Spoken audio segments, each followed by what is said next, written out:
Good evening. How are you, Anka? Hi, George. I'm well. How are you? I'm good too. Thank you very much. Yeah, I'm just waiting for some. Sounds like a really interesting topic tonight. Well, it's just going to be a very brief introduction to this 3.2 billion pixel camera that was made down in the States and then shipped to Peru.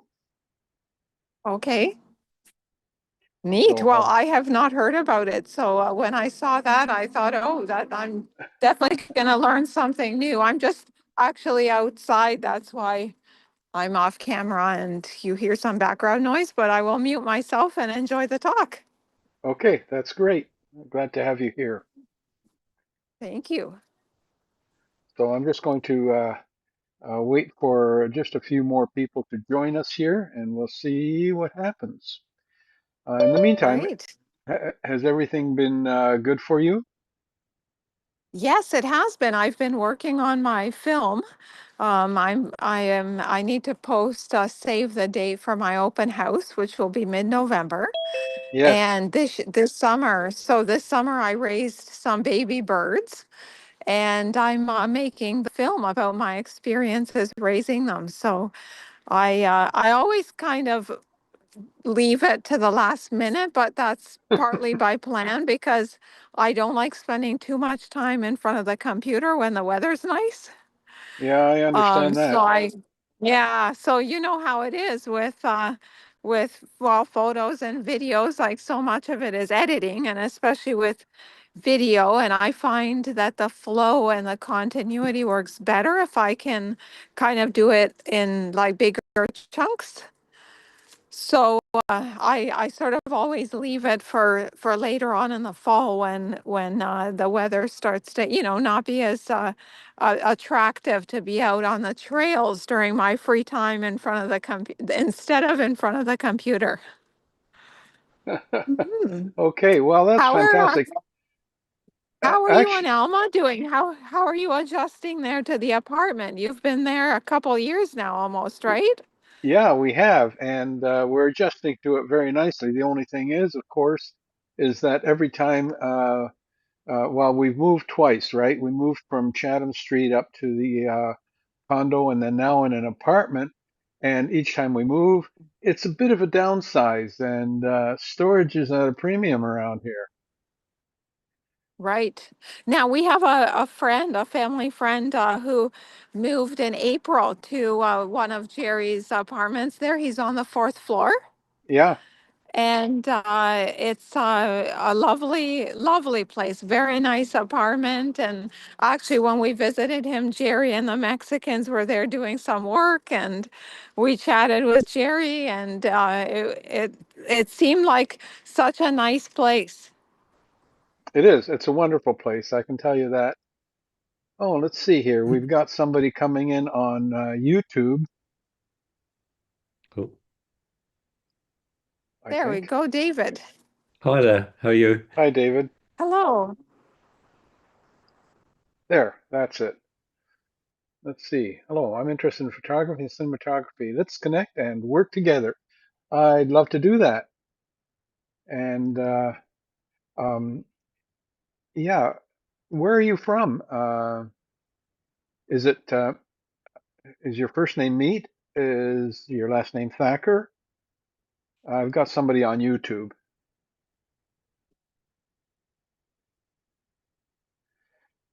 So yeah, absolutely. I'm interested in collaborating with anybody who comes here. One of the things that I like to do on this particular venue is, of course, show other people's work and have them talk about it. I teach photography at Mohawk College, uh, and I've been doing that for 50 years. But yeah, anybody is welcome to come here and show their photographs. I always have a little bit of a lesson. Tonight's lesson, actually, I've got two things I want to talk about tonight. And one of them is a 3.2 billion pixel camera. The other one is the hyperfocal distance law. So if you know anything about depth of field, then hyperfocal distance might interest you. So let's see. What do we got here?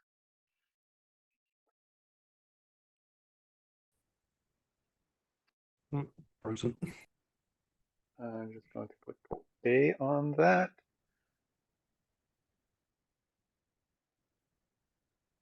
All right. So, well, we might as well get started, and then people can drop in, drop out as they wish, and that'll be fantastic.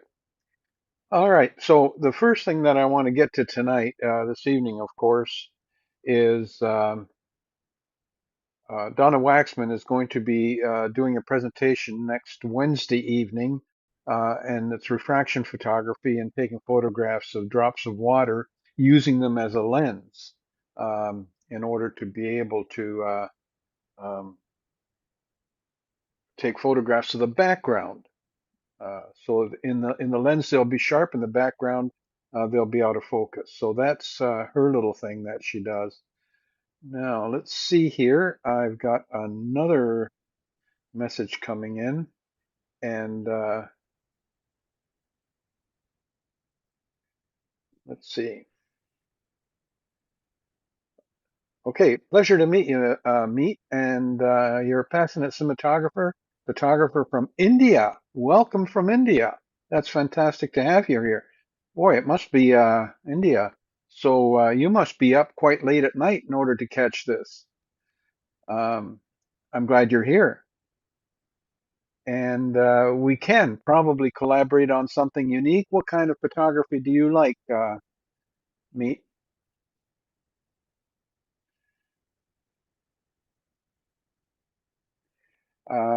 Because there's a bit of a delay, I don't expect that I'm going to get an answer real quick here. But anyway, yeah, you're quite welcome to come next week to Donna's, sorry, yeah, Donna's October 15th presentation. It's going to be fantastic. I'm really looking forward to it.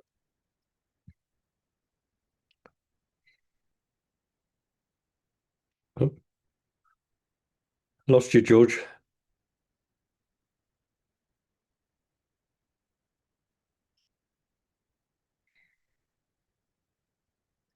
There we go. That's better. Yeah. Yeah, I got muted. Anyway, I came across this 3.2 million pixel camera and I thought, what did I just 3.2 million pixels? That billion, I'm sorry, billion pixels. And I thought um, that would be something interesting to see. So yeah, I think that that's something that I wanted to have a look at. So I did have a look at it and I wasn't disappointed. It's just absolutely amazing. So I am going to talk about that right now. So the 3.2 billion pixel camera coming up. 3.2 billion pixels. I, that's just That's big. staggering. And what they've really done here is they've taken some CCDs and put them together to get this. But here, let's have a look. Wow. This is the 3.2 gigapixel camera, the largest digital camera ever built. And so you can see there, it's huge. Look at the lens. That's just yeah, that's something for a tripod.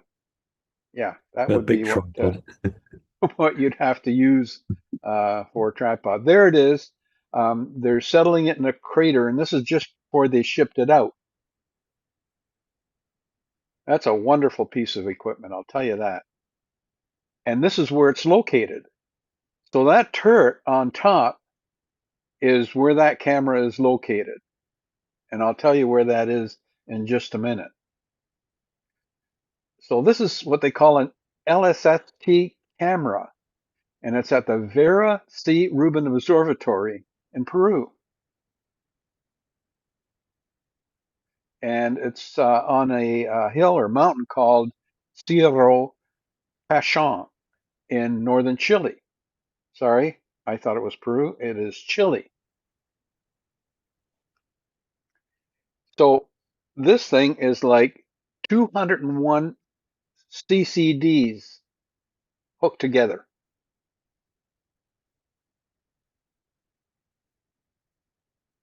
Hmm.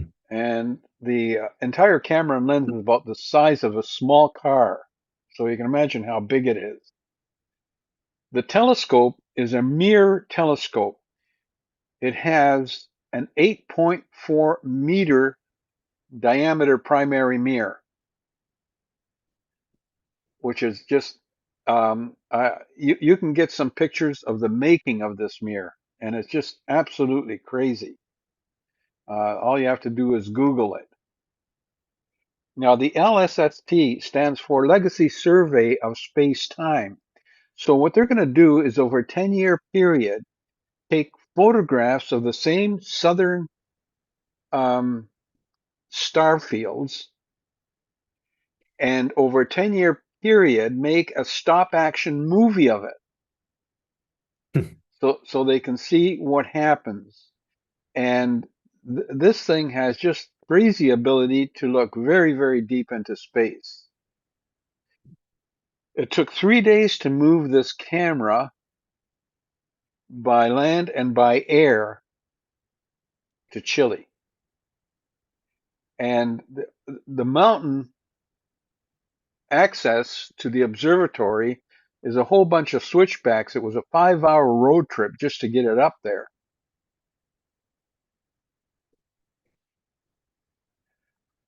So that is the 3.2 billion pixel camera. And guess what? They've already started releasing images that were taken by the camera. So you can find that as well. Yeah, that should be pretty interesting. That's I would amazing. think so. I would think so. I Yeah. think that's a pretty interesting piece of work. Okay, so that sort of is all about the 3.2 billion pixel camera. And okay, so Anka is asking if I know how often it takes an image. Now, if I recall correctly, it's a daily thing, and and it's going to be a daily thing for 10 years. And again, I stand to be corrected on this, but I think it's 3 times a day that it will take a picture of the same area of sky for 10 years. And they're really hoping that with this particular observatory, they'll be able to determine whether there's another planet in our solar system. And they call that what, Planet Y, I believe. Yeah, Planet Y. And yeah, that's great. Now, this evening, I'm going to get into it right away. I'm going to talk about hyperfocal distance law. Now, I'm sure that everybody that's here knows about depth of field. And depth of field is when you focus on something, there's a distance in front of that focal point or that focal point, and behind that focal point or plane of focus that is acceptably sharp. And you can change that depth of field by using aperture, um, also focal length, and also distance from camera to subject. So yeah, that is your depth of field. But an interesting thing happens with depth of field when you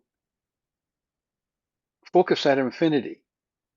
You see, I've always found it interesting that when you focus at infinity, you still have depth of field. And you have depth of field in front of infinity, and guess what? Behind infinity.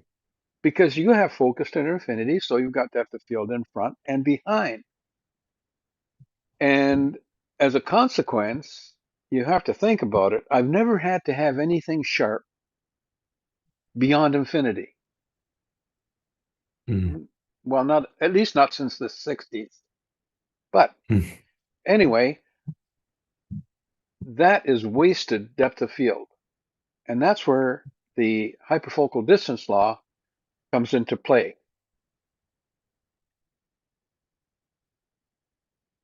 And the hyperfocal distance law is simple. When you're focused on infinity, if you refocus on what's called the hyperfocal point, you'll gain half the hyperfocal distance and depth of field. Now, that sounds great, but what does that really mean in practical terms? What does that really mean? Okay, let's have a quick look here.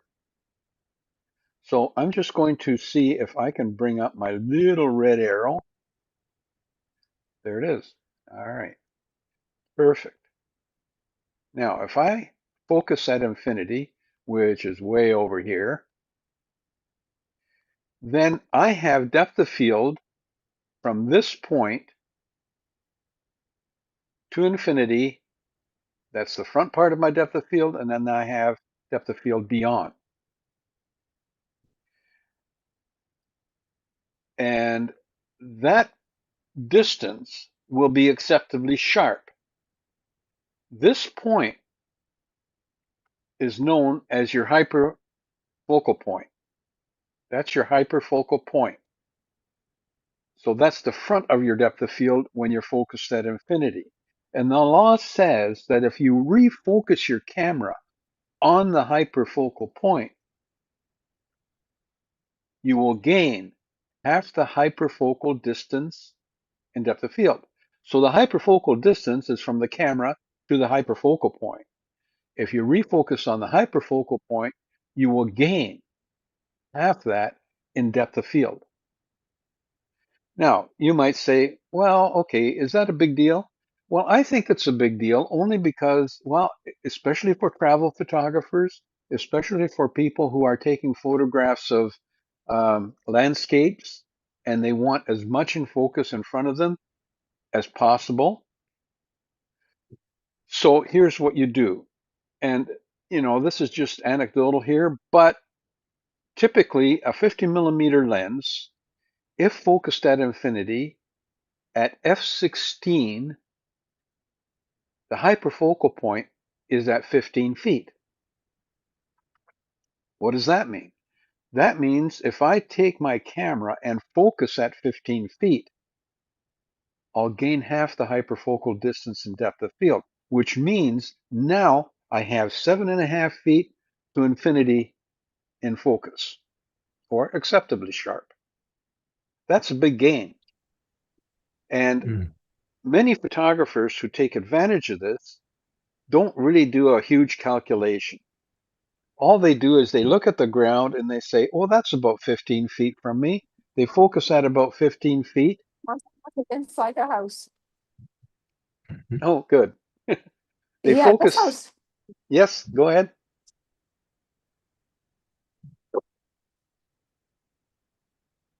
Sorry, George. I actually wanted to ask something related, but I cannot. It was to do with the astrophotography. So I wondered, because with astrophotography, the focusing distance is not infinity. So if you focus on infinity, you don't get the stars sharp. Okay. And you have to actually refocus like on the stars themselves. And I wondered whether that's connected with this concept. Um, I think it's only slightly connected. And I think the reason that you end up with that particular problem that you're having is that, uh, let's see here. I think what's happening there,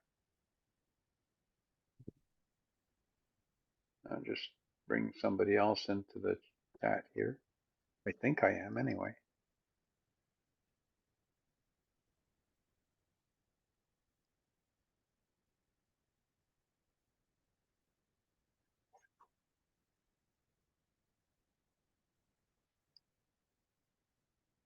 Hmm,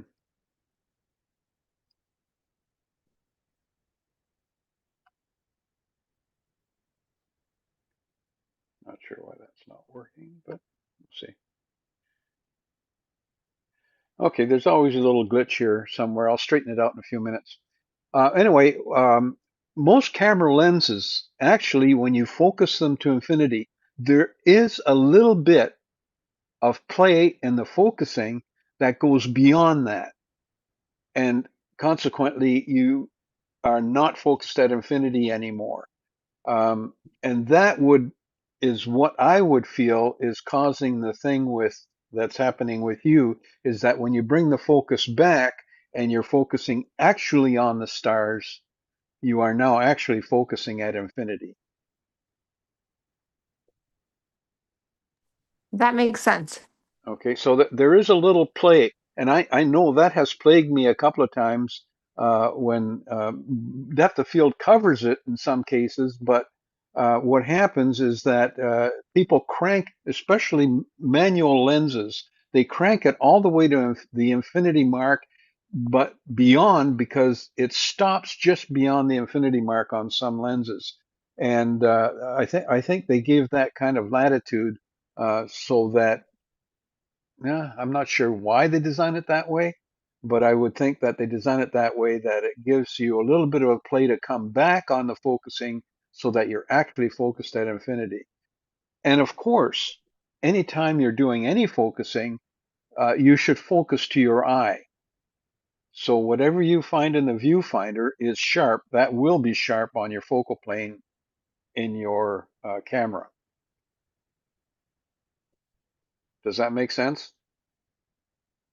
Yes, and in the case of astrophotography, you can't use the viewfinder, but you have to use live view and then zoom in using, the plus button till you zoom in on a star and then get it sharp that way. Yeah. Oh, that makes sense. Okay, hang on here. I'm just going to mess around with something for a bit before I continue on with this conversation about hyperfocal distance law. And what am I going to do here? I'm going to,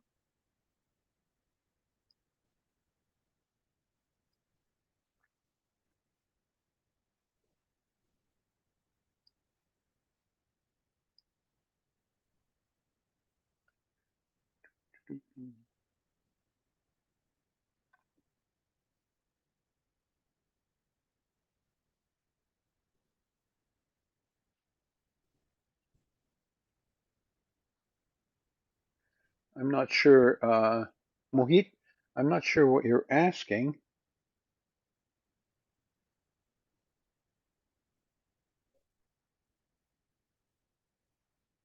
I'm just going to hop out of here just for a second and go to,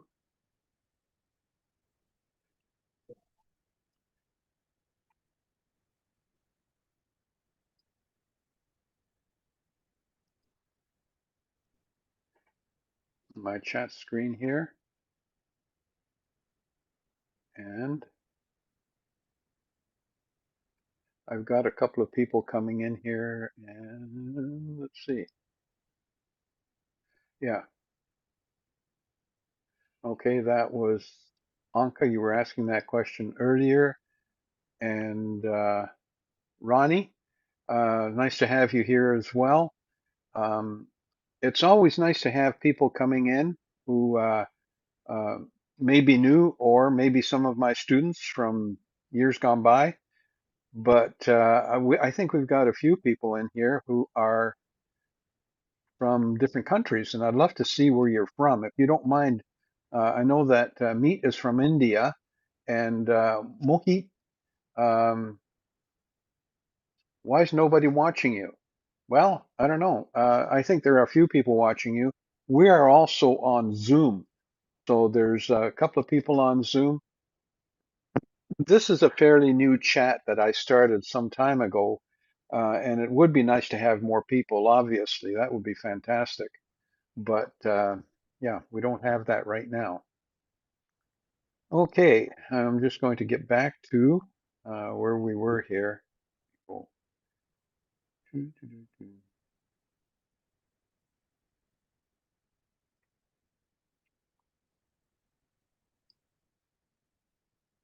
okay, I think we were here, and yeah.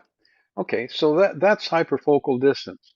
When you're Focused on infinity, if you refocus on the hyperfocal point, you'll gain half the hyperfocal distance and depth of field. Now, here's the thing.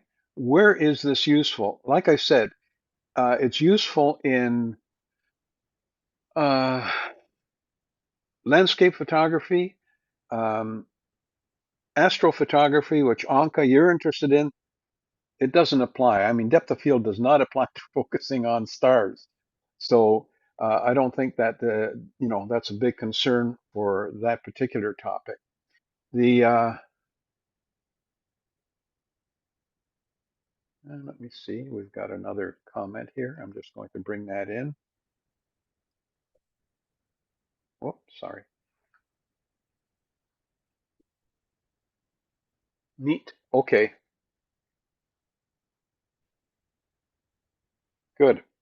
Well, welcome, Meet. It's nice to have you here. Now, here's the interesting thing about the hyperfocal distance law. The hyperfocal distance law really applies because of landscape and because you want to do some photography, travel photography where you want somebody standing in front of you and have them sharp and the scene behind them sharp. That's where this really comes in very handy because all you have to do is take your camera, and if you can guess where 15 feet in front of you is and focus on the ground at about 15 feet in front of you, then you will gain half the hyperfocal distance and depth of field. So that means your subject can be 7.5 feet from you, and things will be sharp from 7.5 feet to infinity. They'll be acceptably sharp. I have to keep mentioning that. Okay? So that's where it's really handy. Same thing with landscape photography. If you want some rocks or flora, fauna in front of you to be sharp, as well as the mountains in the background, this is useful.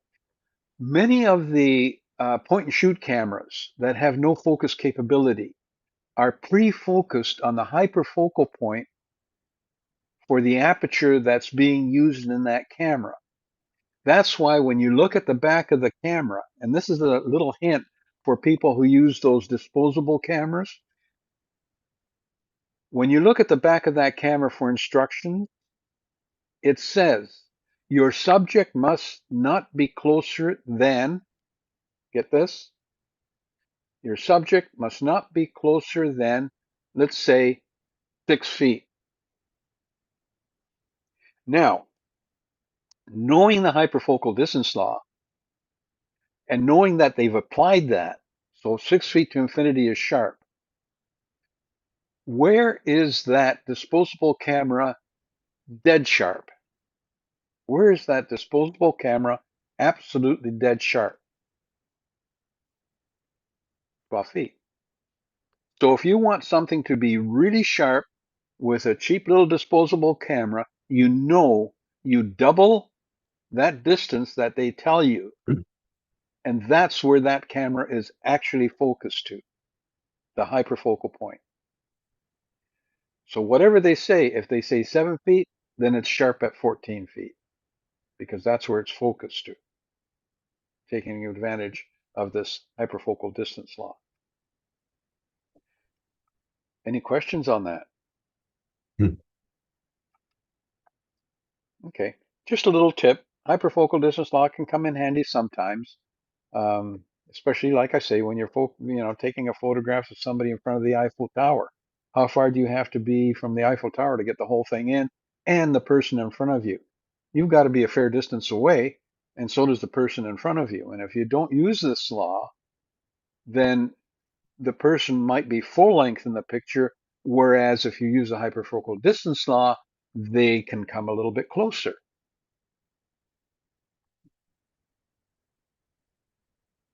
Okay, good. Yeah, lots to think about.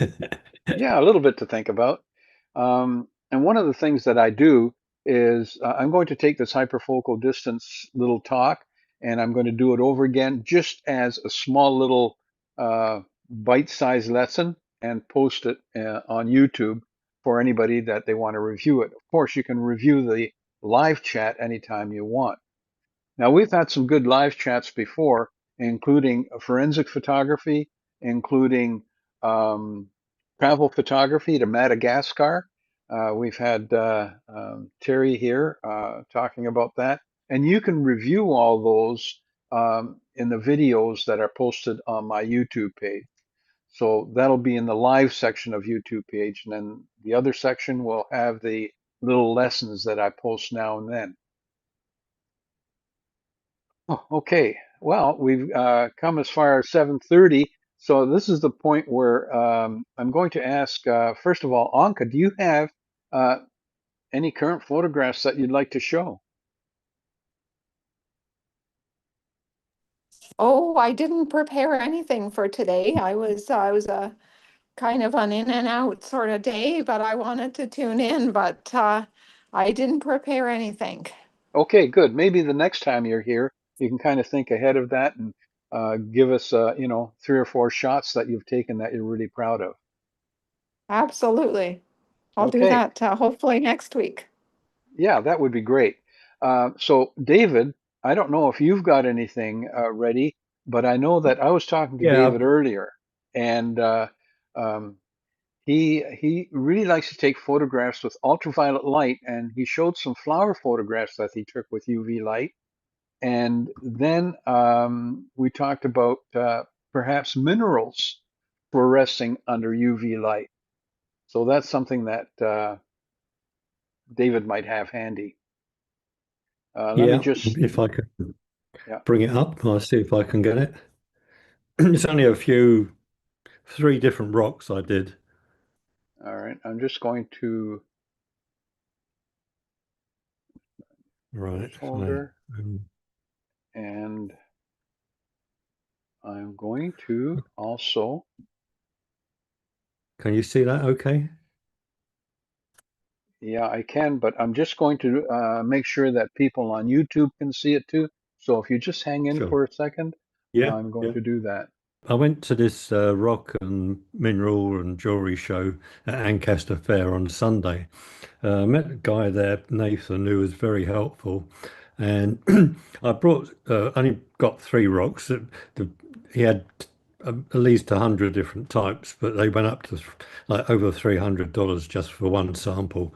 So it was pretty, it's an expensive hobby. But he explained to me that you've got to have a black light UV. Now, the ones I had before, although they were black light, they were not as powerful as the one I've got now. So this is one of the rocks I got, and then using this new black light UV torch, this is what you get. And Hmm. the difference is sort of unbelievable, just the difference in color. The blue specks are dust, basically. So I've been going around the house, and my house is just covered in dust, in little blue spots everywhere. But it just brings a whole rock to life. It's quite amazing. The other one I got, this is an opal rock. God knows how you pronounce it, hydrolite. But then this is what you get when you put the UV light on it. And again, the pictures really don't do it justice. It just shines, glows in the dark. Quite amazing. And the third one, which is Wernite, which is comes from Quebec, that turns out to be bright yellow. So I've ordered a lot more rocks, but from Chinese friends, which are a lot cheaper, to see what colours they come up with. But I'm just amazed at the difference in between the two, just by shining this UV light on it, black light. So Wow. that's my little presentation. Well, that's That fantastic. one, So what kind of lights were you it, using in order to get this to it's fluoresce? just a single light. It's called a convoy. I'll give you the details. I'll print them out. It was around where the other ones I brought were like $14. This was nearly $50.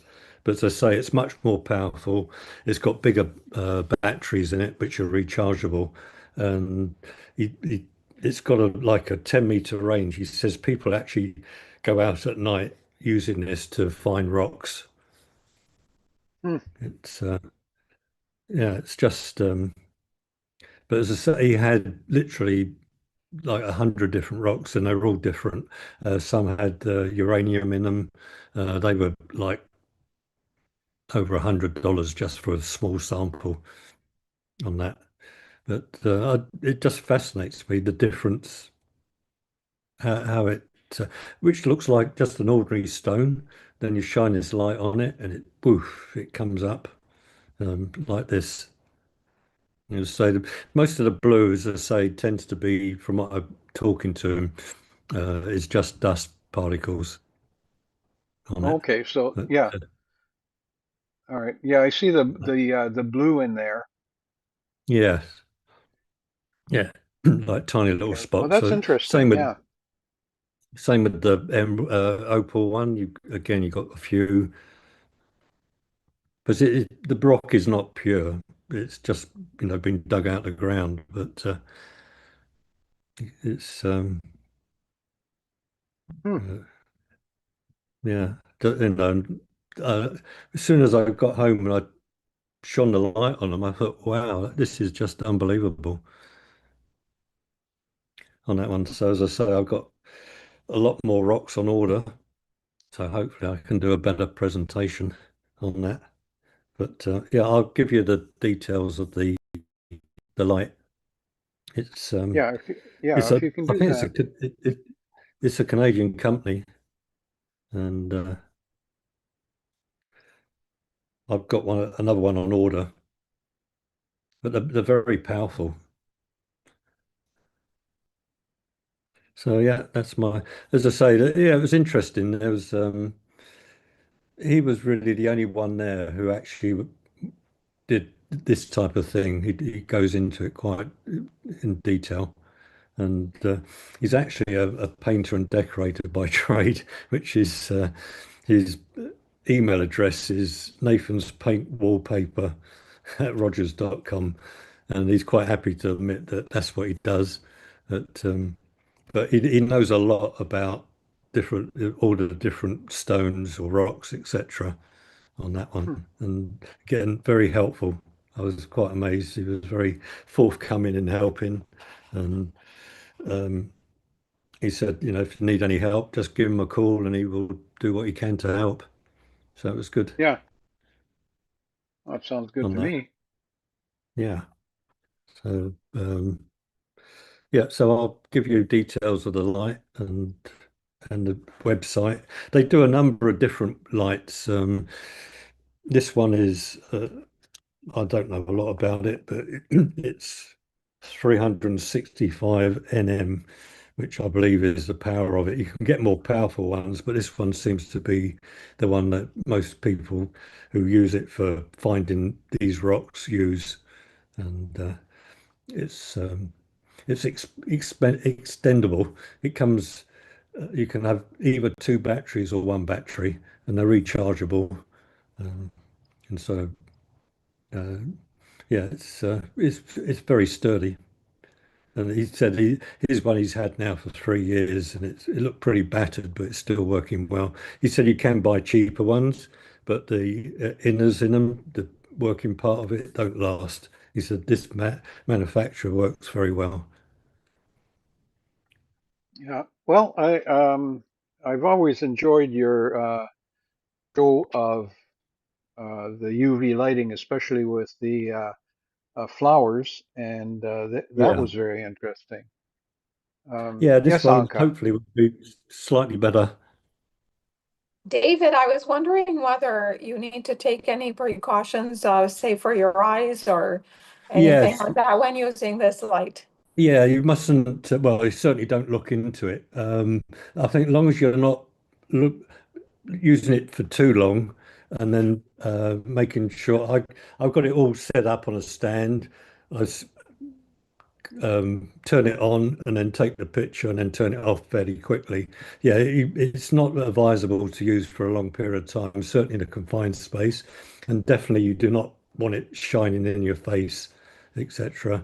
Um, I brought some other UV lights which you can use for parties, which are no problem, but this one is extremely powerful, and yeah, there's no way you can afford to do that.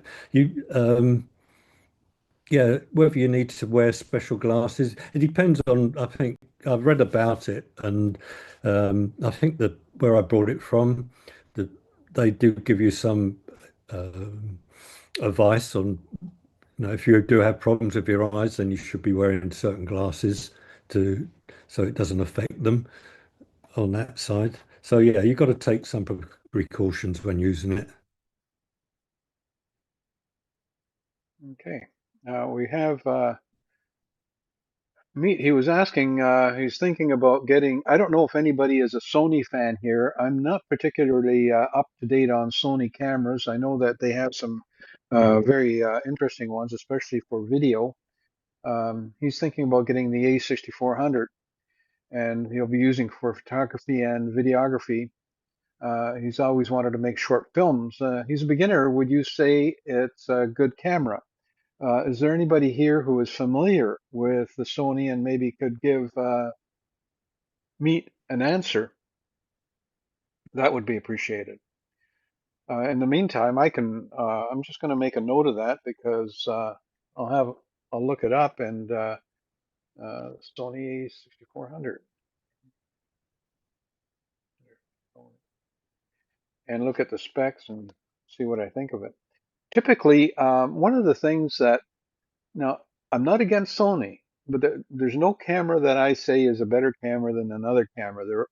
Anything of the top manufacturers, they're all good cameras, as far as I'm concerned. But I think one of the things that I always look at in my professional life is that anytime I purchased a camera, it was always a Nikon or Canon, um, whichever one I thought was best at the time. I didn't have a favorite.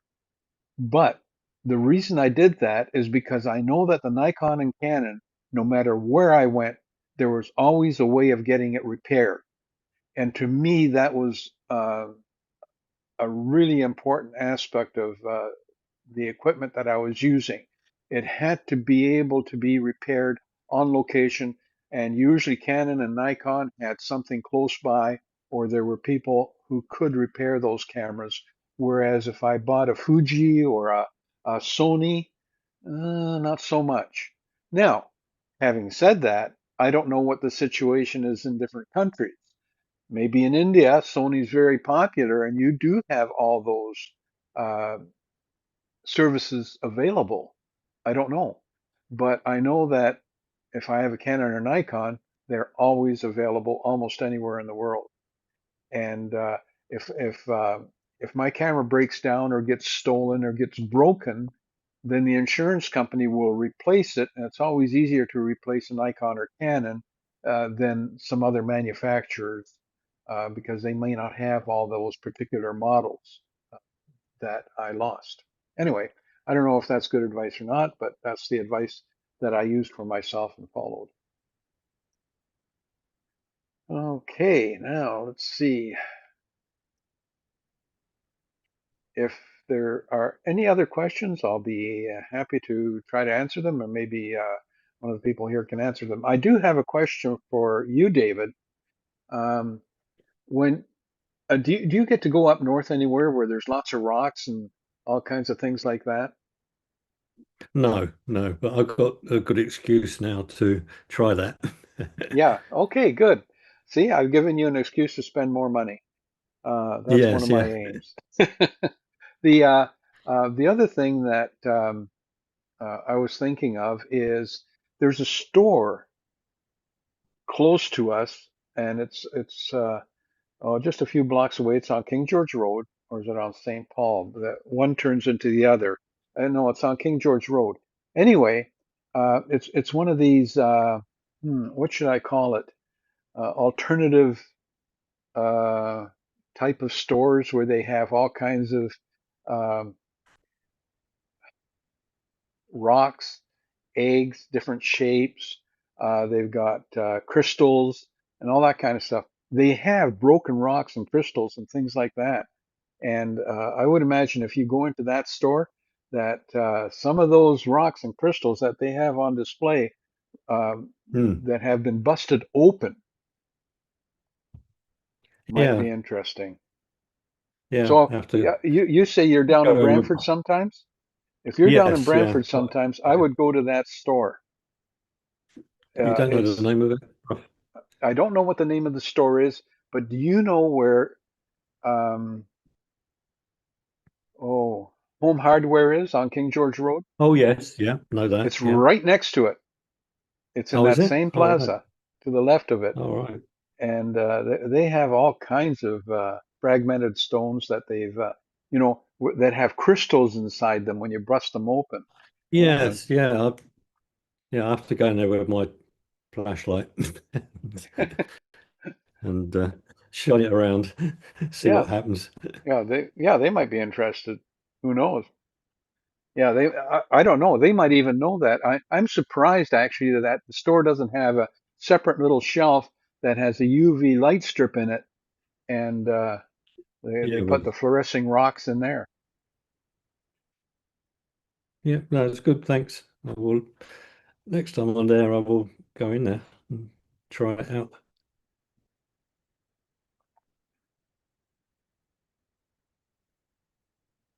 As I say, the company the is I believe well it is a local company, Canadian company, and they do a number of different flashlights, etc.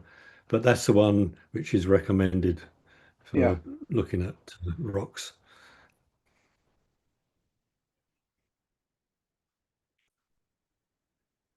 It so yeah, the batteries are quite big actually. They're bigger than the normal ones, and they're rechargeable, which is handy.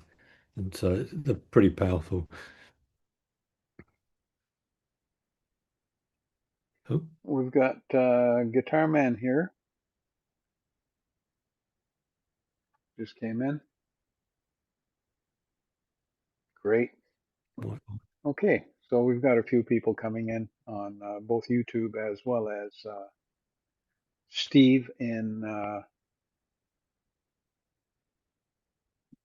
Zoom.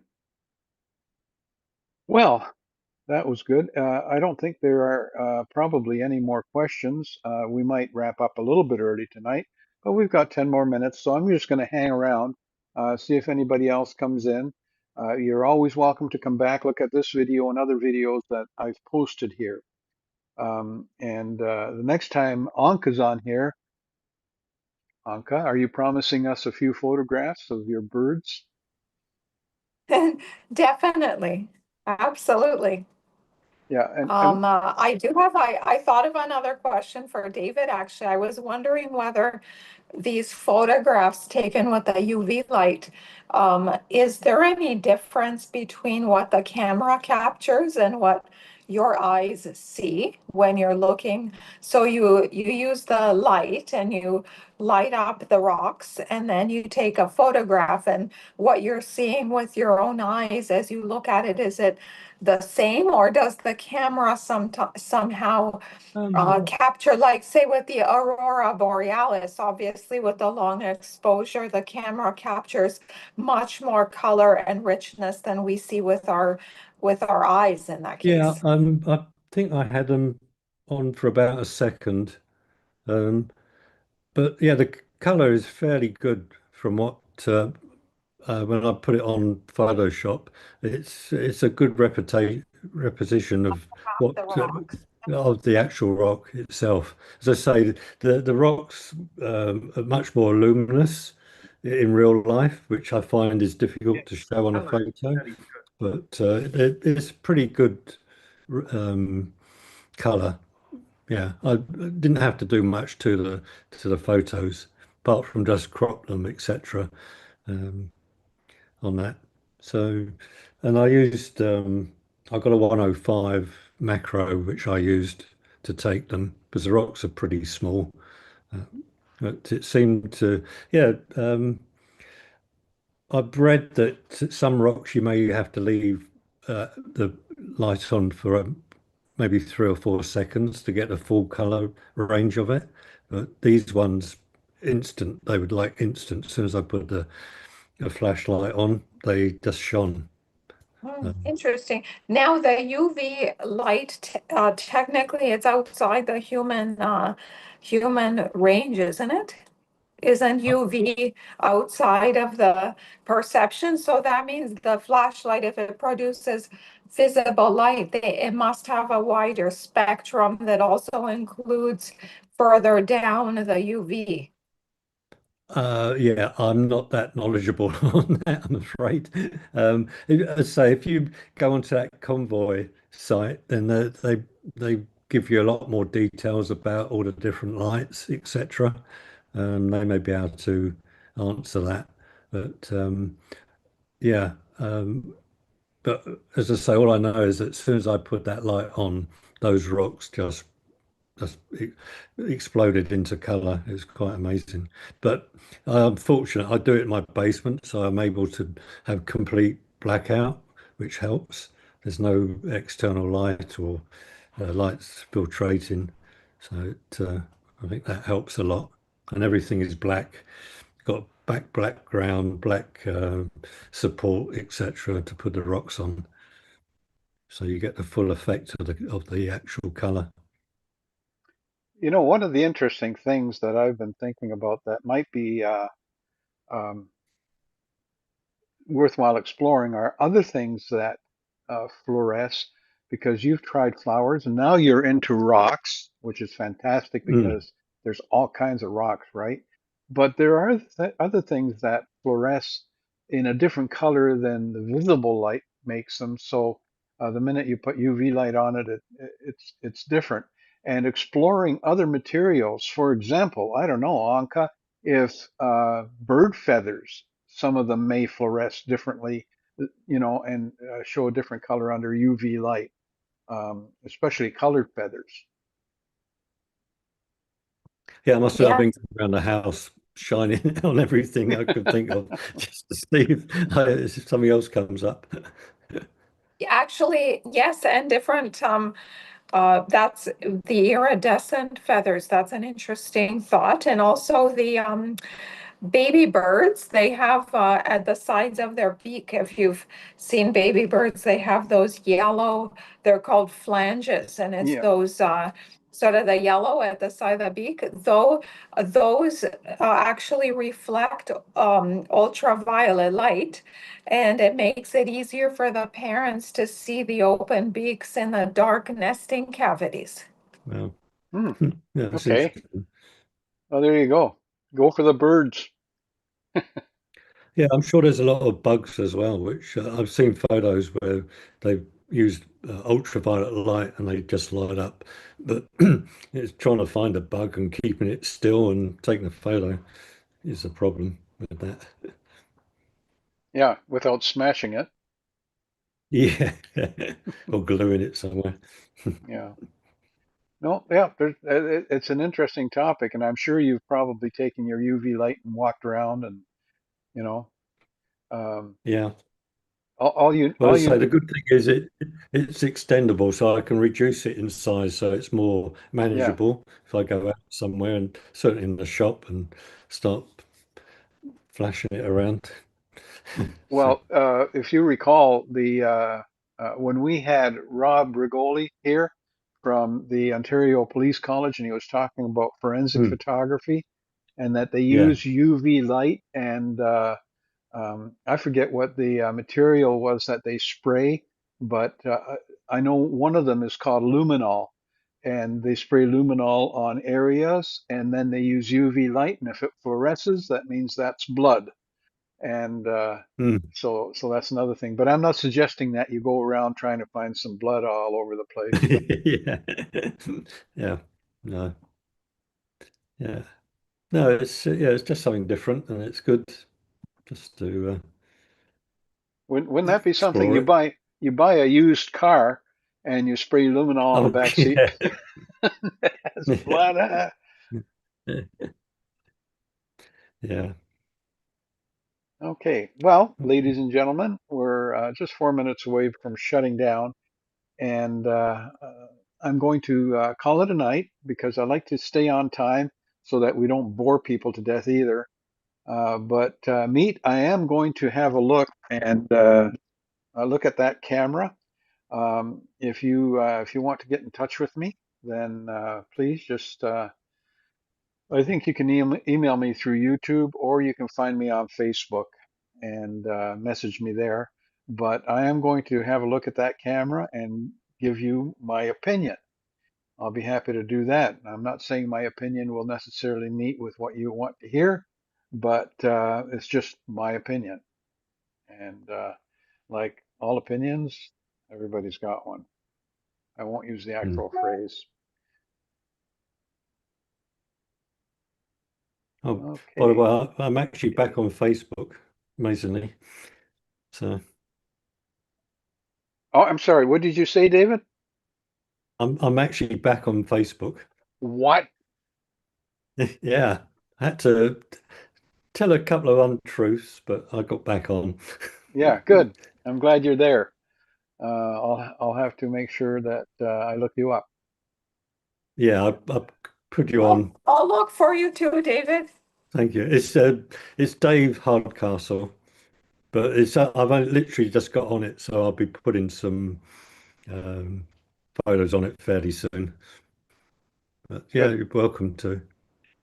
Yeah, thank you. All Well, right. that's fantastic. That's good news. Thank you, David. Yeah. Okay, I think, Okay. well, we've got 4 people watching on YouTube. Thank you very much for coming out and listening to this, especially those of you who actually stayed up late and were kind of fishing Yeah. around and seeing what's on. We're here every Wednesday night at 7 p.m. To talk about photography, and there's always something to talk about and always a little lesson to be learned. Just like tonight, we talked about an aspect of depth of field called hyperfocal distance and how to use it. So please take advantage of it. Nanka, thank you very much for pointing out that even when you're shooting the stars, they have to be in focus. And if you just crank it to infinity, Mm. maybe it isn't in focus. And that's just a unique property of that lens. And you have to refocus um, in Right. live view. But oh, that's good. I'm glad you mentioned that because one of the things that I always tell people when they're taking photographs, and I'm not talking celestial photography, I'm talking about ordinary photography of objects, people, and so forth. If you have a zoom lens, you should always zoom in and focus, then zoom out and take the picture. Because I have found that in some cases, because of the engineering or lack of it, I have found that if I am in short focal length and I focus on something and it looks sharp to me and I take the picture, it might in fact not be that sharp if I start enlarging that picture on the computer. Why? Because I have found that when I'm in short focal length and I focus on something, all right, and then I turn it to manual focus because I don't want the focus to change, and then I zoom in. When I zoom in, it's out of focus. Mm. So that's why I zoom in, focus, then zoom out, take the picture, and if I start zooming in, I know it'll be in focus because I brought it into focus at maximum focal length. I don't know if that makes sense I to you. thought that I thought that it was actually safer if you focused when you were at the focal. So if you have like a telephoto zoom lens, say like 150 to 600 or whatever, Yeah. I have found with mine at least, but it's a Tamron, my zoom lens, so it's not the best. But if I focus on a certain focal length and then I change it, so let's say I zoom in or out, it doesn't retain the sharpness. No, and that's what I'm saying. That Mm. Yes. yeah, that if you zoom in and focus and you zoom out, it should retain the sharpness. Whereas if I Okay. am zoomed out and focus, then zoom in, it doesn't retain the sharpness. Yeah. So one direction works and the other one doesn't. That's right. That's Oh, right. interesting. And you know, and the other thing, David. yeah, Mhm. go ahead. I was just gonna ask before we go. I want to make sure I know which profile is Dave's on Facebook because there's a bunch of Dave Hardcastle there, and I don't know which one's his photo. Oh, right. But yeah. Yeah, I don't know. I Literally, I got it today, I so I think the haven't really best thing set that it you up. can do, David, I think the best thing that Yeah, you I'll can do it the do, other way around. yeah, Anka is easy to find, so you can friend Hmm. her. Yeah. Yeah, yeah, I will And do that. same, yeah. Okay. That I've would be done it with great. That you, would, so yeah, that would be. as I say, I And literally only got and, it today. I was quite and amazed. Steve, are you still with us? Yes, I'm here. Oh, okay. You're just so silent. Nothing. You were Yeah, saying, sorry. no, no, that's okay. I get, Uh, I got to figure out how this works before I interact with you guys for next time. oh yeah, absolutely.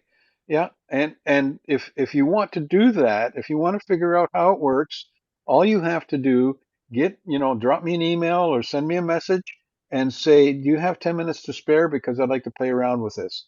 And then I'll put up a Zoom page and then I'll take you through some of the steps. Okay, sounds good, George.